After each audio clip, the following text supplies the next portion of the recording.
Hey guys, selamat datang buat teman-teman yang korban PHP dari Sony. Gimana kabar kalian? Masih menunggu trailer dari No Way Home? Kalau kalian masih menunggu, mohon bersabar. Tuhan tidak akan memberikan ujian melebihi dari kemampuan dari hambanya. Sebenarnya nasib kita sama saja guys. Daily Screen juga lagi nungguin banget trailer dari Spider-Man No Way Home. Sampai-sampai ada sebuah meme yang mengatakan kalau judul Spider-Man ketiga ini berubah jadi Spider-Man No Trailer Home. Jadi lucu banget. Tapi memang di sini tampaknya setelah beberapa hal banyak sekali teman-teman yang nge-DM Sony, nge-DM Marvel mengatakan, "Woi, kapan trailer No Way Home ini muncul?" Sekarang malah justru Marvel meredah kemarahan kita dengan memunculkan satu TV spot ataupun teaser trailer dari Shang-Chi The Legend of the Ten Rings. Jadi judulnya juga cukup menarik. Di sini diberikan judul Need. Sebenarnya dalam hati kita belum terlalu kita need kan, belum terlalu kita inginkan.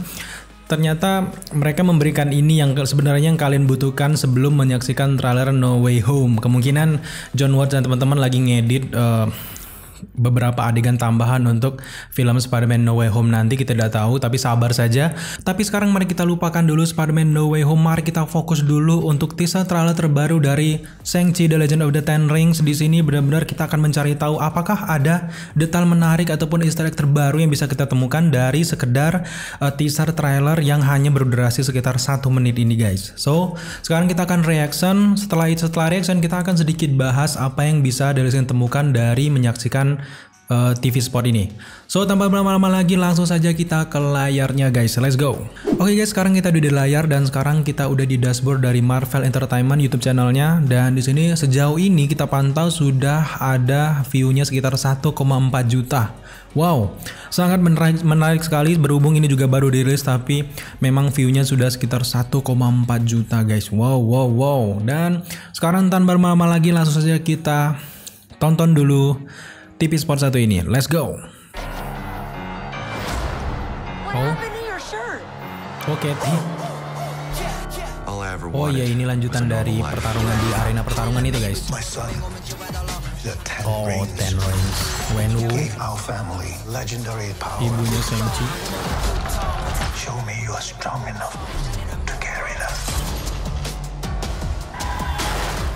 Oh, ini adegan awal-awal ini guys. Di San Francisco. I'm nothing like you. Di September. I thought I could change my name. Start a new life. You can't outrun your destiny. Fing Fang Foom. I'm not afraid of you.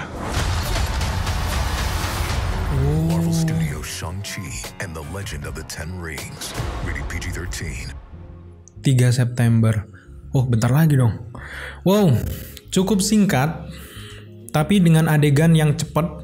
Ada beberapa scene-scene yang kalau kita perhatikan lagi lebih detail, itu bakal memunculkan banyak teori yang bisa kita buat. Tapi di sini kita lihat sekilas saja beberapa adegan. Kita ulangin lagi.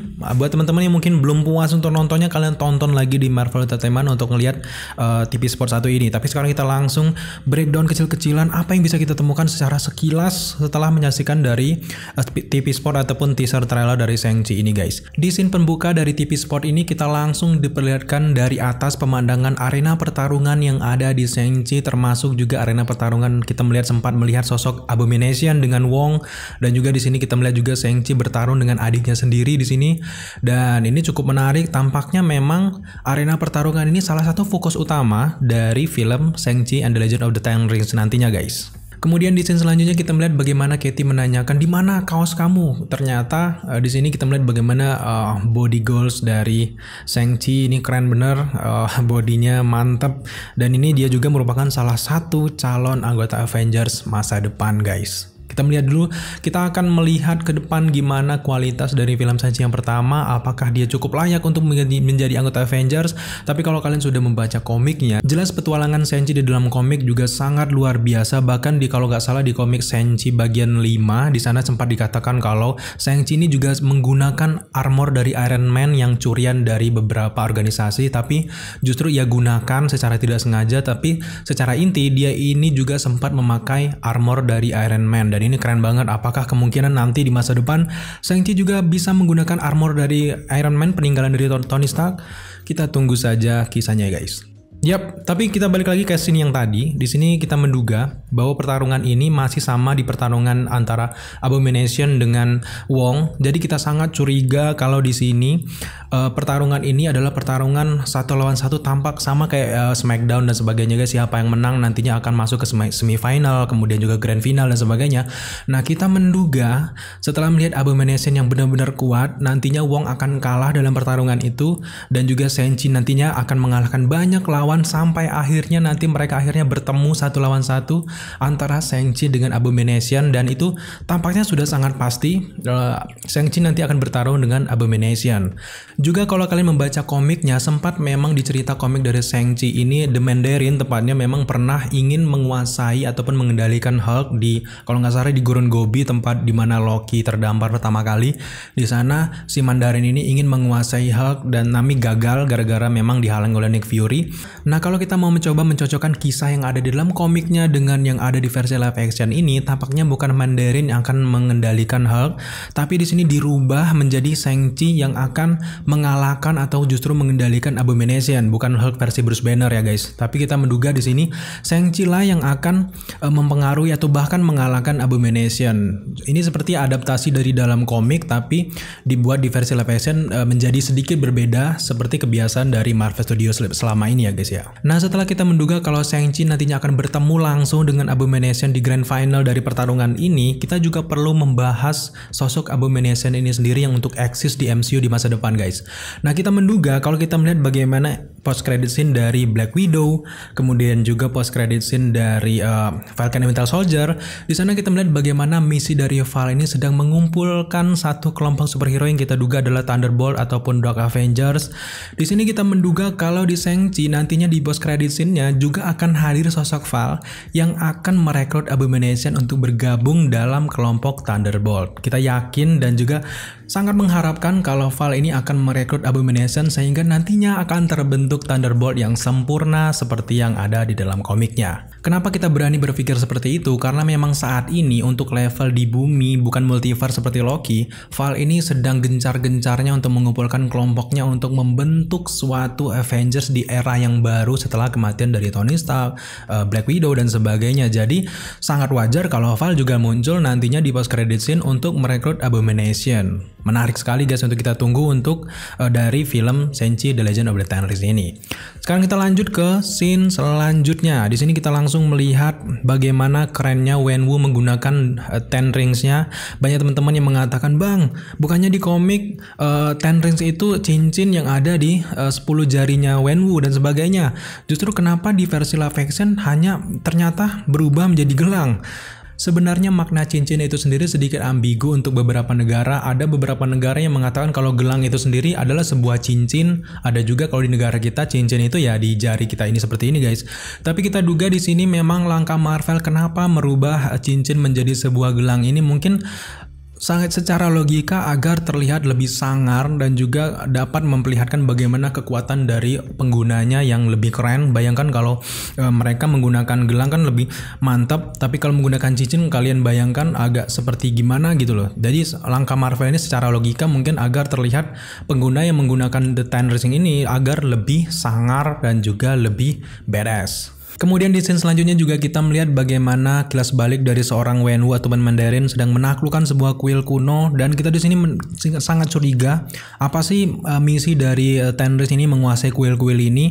Yang kita duga kalau di dalam sebuah kuil ini justru tersimpan sebuah kekuatan yang sangat luar biasa yang dibutuhkan oleh Wenwu ataupun The Mandarin di masa lampau untuk berguna membuat dia abadi untuk bisa hidup terus bahkan sampai masa sekarang. Kita sebenarnya sangat menyayangkan kenapa The Mandarin yang asli tidak berhadapan langsung dengan Iron Man, berhubung memang Wenwu ataupun The Mandarin ini sendiri memang musuh bebuyutan dari seorang Tony Stark ataupun Iron Man. Sangat disayangkan. Kemungkinan ke depan mungkin Marvel punya misi mereka sendiri, cerita mereka sendiri, nantinya The Mandarin akan menghadapi siapa, atau memang mungkin film ini sekedar untuk pengantar Shang-Chi untuk masuk ke dalam jajaran MCU bahkan menjadi anggota Avengers. Di scene selanjutnya ini kita kembali diperlihatkan sebuah adegan bagaimana Shang-Chi menghadapi lawannya di dalam sebuah bus kota di San Francisco Francisco. Kita tidak tahu apa maksud dari scene ini. Memang scene ini banyak sekali dimunculkan dalam teaser yang pertama, trailer yang pertama, bahkan yang sekarang. Kemungkinan ini adalah awal cikal bakal keluarnya seorang Shang-Chi yang sebenarnya, karena selama ini dia berpura-pura menjadi orang biasa di San Francisco, dan ini bagaimana ia harus bertindak setelah para penjahat ini mengacaukan kota, tepatnya di dalam bus ini guys.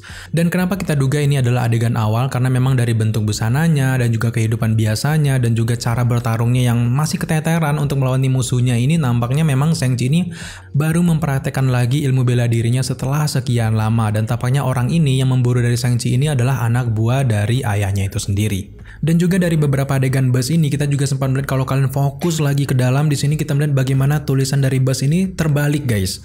Jadi tadinya 1 California, justru di sini terbalik seperti ini, dan kita duga ini adegannya di mirror oleh Marvel Studio. Tampaknya ada beberapa adegan yang disembunyikan di dalam adegan-adegan perkelahian dari bus ini. Bisa jadi bus ini ada muncul sosok lain di dalam bus ini nantinya ke depan, tapi tampaknya seperti biasa Marvel juga sempat menipu kita di dalam trailer mereka. Banyak sekali adegan-adegan ataupun karakter yang dihapus di dalam trailer, justru di dalam filmnya justru karakter yang keren muncul di adegan tersebut. Nah, kita duga dengan di mirrornya adegan ini oleh Marvel Studio ada beberapa karakter yang disembunyikan yang justru nantinya akan muncul di tempat adegan perkelahian Shang-Chi di dalam bus ini guys.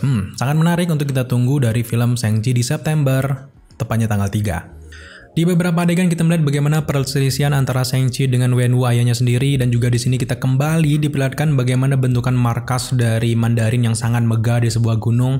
Sangat cocok sekali memang bagaimana The Mandarin ini menjadi villain ataupun musuh bebuyutan dari Iron Man, berhubung memang dengan kekuatan dan juga kekuasaannya yang sangat luar biasa, bahkan dia juga punya teknologi yang sangat menarik, sehingga sangat disayangkan The Mandarin ini tidak langsung bertemu dengan Tony Stark di Iron Man yang ketiga. Justru di Iron Man yang ketiga dimunculkan Mandarin yang palsu, benar-benar disayangkan.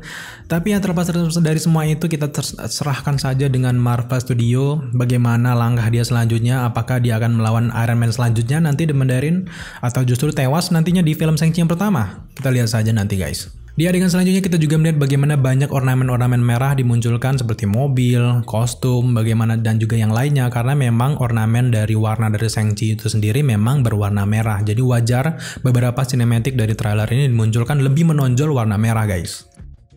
Dan juga kemudian di sini beberapa adegan, dan ini merupakan adegan yang cukup menarik, bagaimana pertemuan Shang-Chi dengan naga yang sangat terkenal di komik yang bernama Fin Fang Foom. Naga ini sendiri sangat-sangat berpengaruh dalam cerita Shang-Chi di dalam komiknya, dan juga kemungkinan naga Fin Fang Foom ini juga akan memberikan akses sebuah kekuatan yang sangat luar biasa kepada seorang Shang-Chi yang akhirnya bisa menandingi kekuatan dari ayahnya yaitu The Mandarin.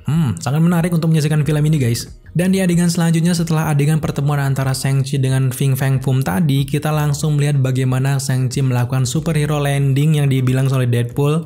Dan di sini benar-benar keren landingnya, dan sini ada berapa ornamen-ornamen api, dan kalau kalian perhatikan lebih dekat lagi, di sini ada 5 cincin yang mengelilingi seorang Shang-Chi, seolah-olah memberikan kekuatan untuk dirinya mendarat dan juga terbang dengan semau dia guys. Dan ini sangat menarik, kita juga sangat penasaran dari mana datangnya 5 cincin ini. Apakah dari tempat di dalam gua yang dia datangi tersebut, apakah diberikan oleh Fin Fang Foom sebelumnya, atau justru yang paling kuat kita duga, cincin ini merupakan cincin dari ayahnya sendiri yang tiba-tiba tertarik dengan kekuatan dari Shang-Chi. Dan sekarang kita beralih ke scene selanjutnya. Di sini kita melihat bagaimana keter-keternya seorang The Mandarin menghadapi Shang-Chi di hadapannya, dan di sini kita langsung melihat bagaimana 5 cincin mengelilingi seorang Shang-Chi. Bahkan seorang Shang-Chi saja kebingungan kenapa cincin ini kok berpindah ke dirinya dan berubah ornamen menjadi berapi-api, warna api dan juga kekuning-kuningan. Tadinya kan berwarna kebiru-biruan untuk di Mandarin, justru di Shang-Chi berwarna kekuning-kuningan seperti ini. Dan ini sangat menarik kalau kita melihat bagaimana pertarungan antara The Mandarin dengan Shang-Chi menggunakan 5 gelang ataupun cincin mereka masing-masing. Kalau kalian ingat ending scene dari trailer pertama dari Shang-Chi, di sini juga kita melihat bagaimana kekuatan mereka ini benar-benar beradu dan sangat luar biasa. Dan di sini juga sangat jelas bahwa The Mandarin ini menggunakan 5 gelangnya ataupun 5 cincinnya, sedangkan Mandarin juga menggunakan 5 cincin yang digunakan oleh ayahnya sebelumnya yang berpindah ke dirinya. Dan ini sangat membuat teori kita semakin kuat kalau 5 cincin tadi adalah 5 gelang yang ada di seorang Wenwu ataupun ayah dari seorang Shang-Chi. Sangat menarik. Kalau kita melihat bagaimana pertarungan mereka, benar-benar keren. Benar-benar film Shang-Chi ini tidak boleh dianggap remeh karena memang ada beberapa teman-teman yang bilang apaan sih Shang-Chi, seolah-olah film ini sekedar film selingan untuk film-film MCU yang lebih keren lagi. Enggak guys, karena memang Shang-Chi ini selain ini memang film Asia yang kita banggakan juga walaupun memang bukan negara kita, tapi memang Shang-Chi ini memang di set up untuk menjadi salah satu superhero terkuat selanjutnya yang ada di MCU, terutama untuk di bumi, bukan di multiverse ya, karena memang MCU sekarang sudah berbicara tentang multiverse dan sebagainya, tapi ini dalam lingkup Sacred Timeline yaitu yang ada di bumi. Di sini Shang-Chi nantinya akan berperan besar dalam perkembangan Avengers selanjutnya di MCU. Menarik sekali dan silakan kita tunggu saja guys. Dan di scene terakhir kita melihat bagaimana logo dari Shang-Chi and the Legend of the Ten Rings, dan di bawahnya di sini kita melihat ada PG-13, artinya film ini nantinya bisa kalian tonton kalau kalian berumur 13 tahun ke atas. Seperti biasa film-film Marvel selalu mencari aman di PG-13. Dan juga di sini juga ada beberapa hal yang membuat kita penasaran untuk film Shang-Chi, antara lain ini adalah sosok Abomination yang nantinya kemungkinan besar kita harapkan, sebuah teori kita, nanti Val akan datang untuk merekrut Abomination sama dengan apa yang dilakukannya dengan US Agent, dengan Yelena Belova dan sebagainya. Dan ini kita sangat menarik berhubung nantinya mungkin ya sosok Shang-Chi ini akan mengalahkan Abomination, dan di sini Abomination kehilangan arah dan tidak tahu mau kemana. Nah disinilah poin ataupun kesempatan untuk Val masuk untuk mengajak Abomination bergabung dengan sebuah tim yang dibentuknya kemungkinan itu adalah Thunderbolt. Sangat menarik sekali untuk menunggu, dan juga kita sangat menarik juga menantikan bagaimana kisah The Mandarin selama ini dan juga bagaimana kisah awal mula Shang-Chi akan menjadi superhero yang luar biasa nantinya di MCU masa depan. Sejauh ini hanya itu saja yang bisa kita jabarkan ke kalian semuanya, karena memang kita hanya melihat secara sekilas dan juga hanya memberikan beberapa tanggapan kita saja. Kemungkinan kita tidak akan breakdown untuk teaser, trailer ataupun TV spot dari satu ini. Cukup saja untuk video kali ini, dan ke depan kita masih tidak sabar untuk menunggu Spider-Man No Way Home, tepatnya trailer pertamanya guys. Oke guys, terima kasih kalian sudah menyaksikan video kali ini. Jika kalian suka dengan konten yang kita buat, jangan lupa dukung kita dengan cara subscribe, like, komen, dan share, serta jangan lupa juga untuk nyalakan notifikasi agar kalian mengetahui apabila Daleskrim mengupload video setiap harinya. Jangan lupa juga buat teman-teman yang mau membership, silakan kalian klik tombol join di bawah ini. Thank you guys, tetap jaga kesehatan kalian semuanya.